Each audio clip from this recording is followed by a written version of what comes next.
Yo la femme, j'espère que vous allez bien. Aujourd'hui on se retrouve pour une nouvelle vidéo. Aujourd'hui on se retrouve pour le plus gros projet de la Rover qui est là. Allez, c'est parti. Dans cette vidéo, nous allons voir ensemble le nouveau moteur que j'ai installé avec l'aide de Florian dans la nouvelle Rover. Et en même temps, on va voir pourquoi j'ai voulu changer de moteur, comment est-ce que ça s'est passé et en même temps, les ressentis que j'ai pu avoir avec ce nouveau système. Et pour ceux qui ne connaissent pas encore la chaîne, bienvenue sur Tyrese. Donc ici, on va customiser des voitures à faire du tuning, mais également on peut apprendre des trucs plutôt sympas quand on est jeune permis ou quand on vient d'avoir sa première voiture. Donc bienvenue à vous et je vous présente la Rover qui est donc la marque de la chaîne. Donc un moteur injection monopoint 1 litre 1, 60 chevaux. Le problème était que l'embrayage était vraiment en fin de vie. Donc il nécessitait un changement assez rapidement. Et deuxième péripétie importante pour l'histoire, si vous avez suivi, j'ai donc préparé le berceau de MGTF pour cette raison également. Pour ceux qui n'ont pas encore vu la vidéo, je vous invite à aller la voir. Elle sera donc sur une fiche là quelque part dans la vidéo. Et donc on le rappelle, je voulais installer ce châssis là pour plus de fiabilité, plus de confort et une meilleure tenue de route surtout. Et donc dernier rappel, j'avais également changé les freins de la voiture pour des freins de MGTF qui sont plus performants car ils sont ventilés. Et tout ça pour un but bien précis. On a pris 2 jours avec Florian pour pouvoir changer le moteur. Ce qu'on a fait, c'est donc on a enlevé l'ancien berceau avec le moteur qui était posé dessus et on a mis le nouveau moteur sur le nouveau berceau. Et ensuite, on a tout remis en place. Avant d'aller plus loin dans la vidéo, je vous annonce le gagnant du premier concours de la chaîne. C'est donc Kevin et je suis très content pour lui parce que c'est pour sa Golf MK1 et il a remporté le radiateur d'huile. Donc je lui ai envoyé tout ça et je vous mets un lien dans la description si vous voulez suivre les aventures de sa Golf MK1 qui est plutôt cool. Mais attendez, c'est pas fini pour les cadeaux. Restez jusqu'à la fin de cette vidéo, j'ai un autre concours pour vous et donc j'ai un autre cadeau également pour ceux qui vont participer. On va arrêter de parler, on va aller tester la voiture.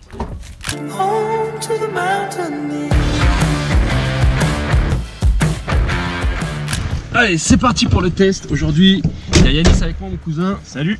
Donc, il va en profiter pour filmer quelques rushs et en même temps pouvoir profiter des sensations de la voiture avec son nouveau moteur. Allez, c'est parti. Aujourd'hui, il fait beau. On est content. On a ouvert le toit ouvrant. Bam, bam, boum, balibim. Parti. C'est parti. Petit démarrage. Donc, ce qui est cool, c'est qu'en plus, Yanis, il est pilote de drone Mavic. Donc, il va aussi m'aider à faire des plans tout beaux, tout stylés. Vous pouvez aller voir son Instagram. Il va s'afficher ici par ici. Donc voilà, Yanis c'est mon cousin, en plus il est en archi mais aussi il fait des photos. Donc moi j'aime bien le style de photo qu'il fait, donc allez aussi le suivre les gars, c'est gratuit, c'est gentil, c'est l'entraide, c'est la chaîne YouTube ou quoi. Allez, n'hésitez pas les gars. Allez, test de la Rover avec le nouveau moteur avec Yanis.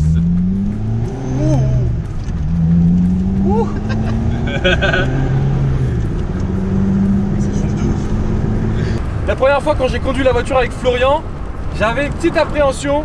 J'avais en fait peur parce que la voiture elle a trop de couple par rapport au poids. Donc au niveau sécurité, on sentait vraiment qu'on avait diminué au moins de 50%. Mais sinon c'est un vrai kiff quand on commence à s'habituer. Ouais.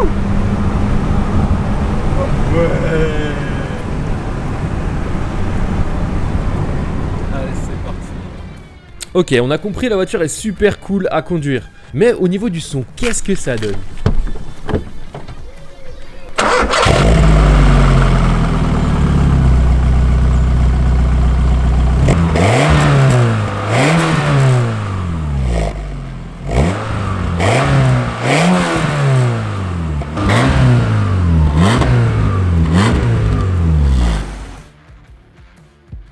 Parlons maintenant du moteur qu'on a installé. Ce moteur provient du Rover 25 1,8 litre 120. C'est un moteur 16 soupapes avec une admission en aluminium. On a également installé une admission dynamique qui prend l'air du pare-choc. Et s'ajoute à ce setup l'installation des injecteurs couleur crème. Les mêmes injecteurs qui sont sur les Lotus Elise S1.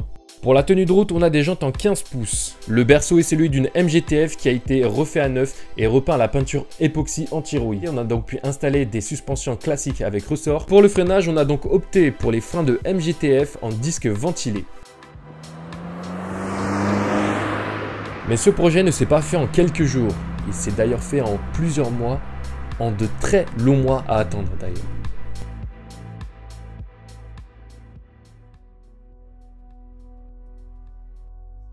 En effet, avec peu de temps de dispo, peu de temps pour se voir, le projet a été assez retardé et est resté dans le garage de Florian pendant 6 mois. Il est déjà tard le soir, on est dans le garage de Florian. C'est le personnage, le héros de ma Rover. Elle est là, déjà commencé à démonter, hein, Florian. Très content de commencer. Donc Florian bien sûr a déjà commencé à tout faire. Vous voyez ses pieds là qui dépassent là-bas. Et donc là on met les étriers ici pour qu'ils soient bien dégagés quand on va descendre le berceau. Le berceau qui ressemble à ça, que je vous ai même pas encore montré. Qualité industrielle, le truc, il est traité contre la rouille, tout ce que vous voulez, il a été sablé, c'est ouf. Donc voilà, maintenant, on a du boulot pour ce soir. Et on continue. Ok, enfin on a réussi à se voir avec Florian. On a donc pris ces 2 jours entiers pour travailler un maximum sur la voiture. Ici, on va désolidariser le berceau et la voiture pour pouvoir retirer le moteur qui est sur le berceau directement. Ok, une fois maintenant le berceau et le moteur enlevés, voilà, on commence la partie de plaisir. Il faudra démonter tout ce qui est là-dessus sur le berceau. Donc là, Florian m'a chargé d'enlever la barre anti-roulis, la direction pour commencer, et puis, comment ça s'appelle? Les moyeux. Ouais, c'est ça, les moyeux. Allez, c'est parti. Cette manière de fonctionner nous permet de démonter facilement le moteur du berceau et de prendre toutes les pièces dont on a besoin pour le nouveau moteur. Notamment tout ce qui est triangle, barre anti-roulis, biellette de direction, etc. Une fois qu'on a fait assez de place, on peut maintenant s'attaquer au nouveau moteur. On va donc le préparer pour sa nouvelle installation. On commence par changer la distribution, le kit d'embrayage, remettre tout le faisceau installé dessus et on le prépare au maximum pour pouvoir l'installer le plus facilement sur le berceau, ensuite dans la voiture. J'attaque pour terminer le support moteur et le réassemblage de la boîte de vitesse au moteur.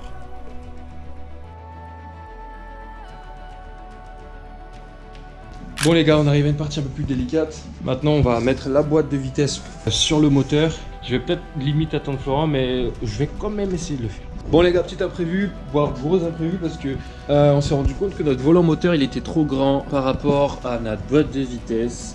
Là je pars aujourd'hui, on n'aura peut-être pas... Non, on n'aura pas mis la voiture sur le berceau.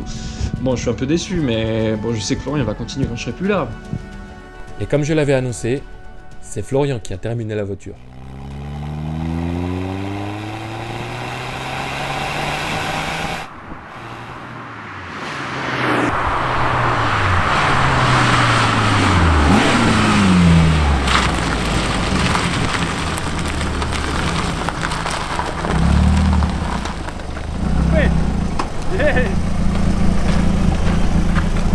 Ça va ou quoi? Ça a été Yanis? Ouais, ça a été. Tu m'as entendu rêver, non? Ouais.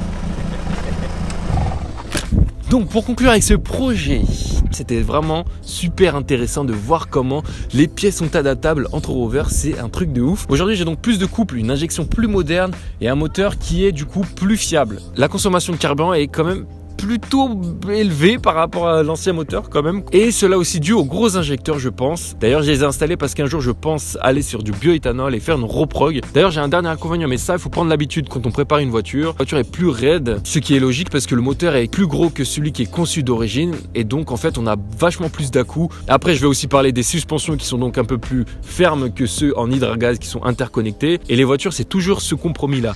Plus vous voulez augmenter de la puissance, plus la voiture sera raide et donc vous perdez en confort. Et là bien sûr je parle pour des préparations qui vont donc sur le châssis, sur le moteur, pas seulement sur un moteur ou une reprogrammation stage 1, stage 2. Pour ceux qui sont restés jusqu'à la fin de cette vidéo, vous avez eu raison parce que voilà maintenant le cadeau que vous allez tenter de remporter les mecs. Donc Novesight, une marque de LED pour voiture, m'a donné l'opportunité de vous faire remporter ce gain là. C'est donc des ampoules H4 full LED et je trouve leur packaging super stylé. La boîte est super bien finie et à l'intérieur il nous est livré des gants qui nous permettent de manipuler les ampoules sans les abîmer et sans risquer de faire exploser la lentille quand on les allume.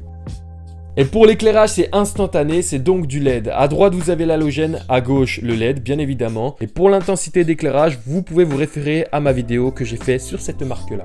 Et celles-ci sont très spéciales puisque elles sont vraiment en plug and play. Il n'y a plus le CAN bus qui existait auparavant, comme une ampoule halogène normale que vous avez juste à refixer et c'est top du top. Je souhaite encore les remercier pour l'envoi de ce concours-là puisqu'ils m'avaient déjà envoyé des ampoules pour la Rover du coup et j'étais vraiment satisfait. Pour pouvoir tenter votre chance de remporter ces ampoules au format H4 LED, sur Instagram vous vous abonnez, vous likez la photo qui sera donc pour le concours, vous la commentez en taguant une personne qui serait susceptiblement intéressée à participer au concours. Pour YouTube c'est pareil, vous likez la vidéo, vous vous abonnez à la chaîne YouTube et vous laissez un commentaire pour me dire que vous participez. Donc voilà, j'espère que vous serez nombreux à participer à ce concours-là et comme Kevin, vous serez super heureux de recevoir un de ces cadeaux que je peux vous proposer. En tout cas, je vous remercie d'être resté jusqu'à la fin de cette vidéo et j'espère vous retrouver à très bientôt pour une prochaine vidéo. Oh